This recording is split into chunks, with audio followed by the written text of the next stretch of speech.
May mga si Basti Duterte merong sasakyan na ibinigay sa kanya yung isang endorsement niya dahil syempre siya doon may kontrata siya doon nag-endorse siya nitong produkto na to. Binigyan siya ng isang mamahaling sasakyan. Nung nakita ni PRD na ginagamit niya yung sasakyan na yun, pinagalitan niya si Mayor Basti. Sabi niya, "Uy, ano yan? Kanina yan? Sa'yo yan? Yan mo yan. Huwag mong gagamitin yan, ibenta mo yan." Kasi pangit na nakikita ng mga tao na nasa pamahalaan tayo, tapos namumuhay tayo ng marangya.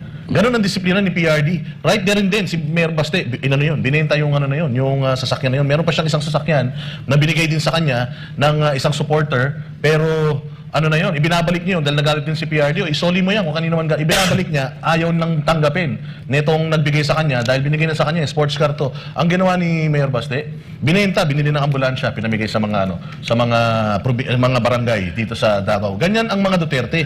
Kaya kung sisiraan niyo yung mga Duterte, baka naman pwede wag sa corruption at saka sa droga.